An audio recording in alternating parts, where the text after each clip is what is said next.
Durga Ochoa y Alonso Medina Roa, dos abogados especialistas además en el tema penal, el encargado además del caso del capitán de corbeta Acosta Arévalo y además presidenta del Movimiento Nacional de Abogadas y Abogados Patriotas. Hablamos del tema de la tortura o la posible tortura del capitán, hablamos del tema del derecho penal en Venezuela, de cómo se están manejando estos casos, y es obligatorio hablar un poco de la confirmación de un acto de tortura, si esto debería obligar al gobierno a renunciar. Es decir, cuando se habla del tema de la tortura, acarrea responsabilidades internacionales, ya lo han mencionado ustedes. La Corte Penal Internacional, si bien no sanciona la tortura como uno de los 4 jinetes del apocalipsis del derecho penal internacional, dentro de estos 4 delitos penales internacionales está incluida la tortura en uno de sus numerales. Y hablar de tortura sin duda alguna acarrea responsabilidades generales, pero la Corte Penal Internacional juzga individuos y al juzgar individuos, estos individuos que son parte del Estado pueden ser juzgados. Y yo le pregunto al doctor Alonso, vamos a comenzar con él en esta parte, ¿la confirmación de un acto de tortura debería obligar al gobierno a renunciar? Mira, yo creo que esto es un tema de ética social, fundamentalmente de ética política. Yo este tema en lo particular, con absoluto respeto, trato de evadirlo desde la óptica política, ¿ok? De tal manera que una opinión sobre la renuncia o no del presidente se lo podríamos dejar a otros actores. Sin embargo, yo me concentro en la verdad, lo que está ocurriendo, que en Venezuela hay tortura. En Venezuela se debe acabar con la tortura, porque la tortura, además de generar consecuencias fatales, como el caso del capitán Acosta Arévalo, la muerte, o heridas, lesiones psíquicas, físicas, genera grandes heridas sociales, independientemente de la posición política que cada uno de nosotros pueda tener. Y yo creo que este es un tema, debe ser una bandera que debe unir a los venezolanos, la lucha contra la tortura, porque lamentablemente, respetando los diferentes criterios, es una realidad que estamos viviendo en los últimos tiempos en Venezuela. Bien, muchísimas gracias al doctor Alonso Medina Roa. Sin duda alguna el caso del capitán de corbeta Acosta Arévalo, más allá del tema jurídico, también es un tema político, es un tema de realidad política en el país. Y esto nos obliga a hacer esta pregunta sobre una posible confirmación de actos de tortura y la implicación del Estado en estos actos o la obligación que tendría de renunciar. ¿Esto lo considera usted así? Yo no considero que exista una obligación de renunciar el presidente. Cada caso debe ser examinado de forma particular. Sería muy irresponsable establecer en este instante que por este caso en particular el presidente tenga una responsabilidad que no ha sido demostrada y no ha sido evidenciada. Lo voy a volver a repetir, no como política, sino como profesional del derecho, con una experiencia también de 20 años en esto, y como profesora universitaria en materia de pregrado y posgrado. Nosotros nos tenemos que someter a las pruebas, porque las pruebas es el eje en torno al cual gira el proceso.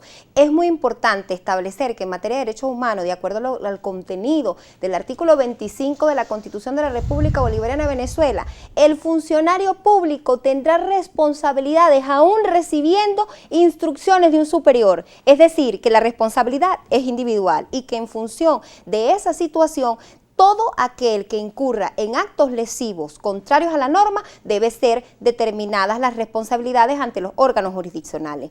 También es importante señalar que ante la Corte Penal Internacional nosotros primero tenemos que agotar los recursos internos. La jurisdicción interna debe agotarse. Decir o establecer que aquí existe un atropello al Estado de Derecho, que el fiscal del Ministerio Público, que la Fiscalía del Ministerio Público no ha atendido de manera debida en este caso en particular, habría que examinar cuáles son los elementos.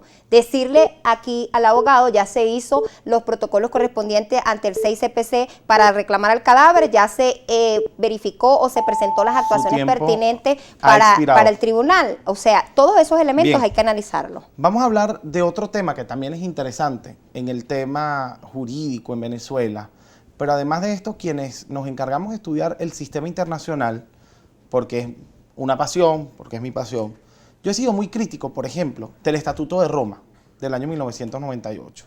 Yo considero que hay delitos penales internacionales que no están siendo realmente contemplados dentro de este estatuto. También conozco el proceso y sé que para modificar el Estatuto de Roma tiene que ser por solicitud del Consejo de Seguridad. El único que tiene la potestad de la modificación es el secretario general de la Organización de Naciones Unidas.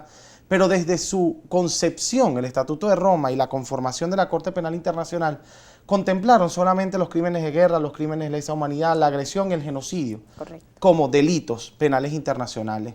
Pero, por ejemplo, hay un delito que yo considero que debe ser contemplado, el politicidio. Yo también hablo del ecocidio como un delito que debe ser contemplado, pero en el caso de Venezuela podríamos hablar de una persecución política que acarrea consecuencias graves o consecuencias fatales.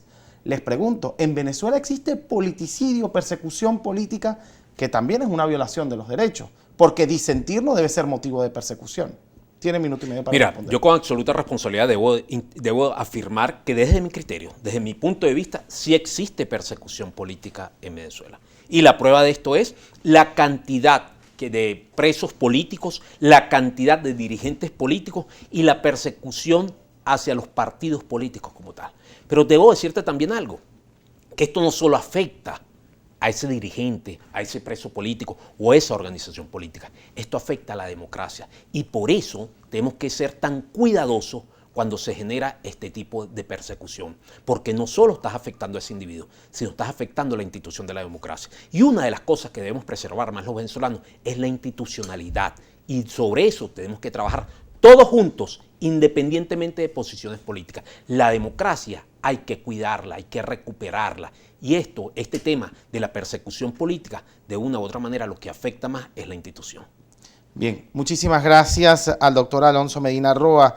La doctora Durga Ochoa, además, es especialista en derechos humanos, derecho penal internacional, y por eso es interesante hablar con usted de este tema y ver si a lo mejor coincide conmigo en esta reestructuración de ese Estatuto de Roma, del cual yo he sido muy crítico. Además, ¿existe persecución política en Venezuela? ¿Está de acuerdo con la inclusión del politicidio dentro de los delitos? Yo estoy de acuerdo con la inclusión del politicidio, pero además de eso también con la corrupción, porque la corrupción es uno de los elementos detonantes en los grandes conflictos bélicos del mundo. Sí, la y no solamente eso, en los países donde se han verificado casos como el de Ruanda, situaciones que tienen que ver con el genocidio, que han marcado un precedente, casos como lo que ocurrió en Libia, lo que ocurrió en Afganistán, en Siria, o sea, siempre tenemos eso allí como un detonante. Es importante establecer que no podemos caer en ningún tipo de persecución, que hay que fortalecer la democracia, aquí coincido con el doctor, y hay que fortalecer la democracia y no alimentar situaciones de odio entre venezolanos. Hay una situación sociocultural en este país que nosotros requerimos levantar. No es posible perseguir a alguien que sea de la oposición o perseguir a alguien que pertenezca al chavismo porque simplemente piense diferente. Aquí es la hora de colocarnos en un punto intermedio para rescatar esos valores de amor y de hermandad. Nosotros no podemos caer en este tipo de situaciones por distintos puntos de vista, porque aquí el que sale mayormente afectado es el pueblo venezolano. Correcto. Y por esa razón tenemos que trabajar en conjunto para ganar la paz, para a través del diálogo tener un consenso, para entender que tenemos que respetar el Estado de Derecho y para entender que la democracia es el ejercicio a través del voto para nosotros poder lograr que a través de esta vía podamos tener las autoridades correspondientes. Gracias a la doctora Durga Ochoa. Nos corresponde hacer una pausa. En la próxima parte no podemos dejar de lado el caso del joven tachirense al cual se le dispararon perdigones, además en su cara, y lamentablemente ha quedado ciego. Vamos a hablar de los derechos o las garantías que tiene la madre de este joven, la cual está sufriendo mucho, la hemos visto en redes sociales y en distintos medios de comunicación. Ya volvemos con más de Podium.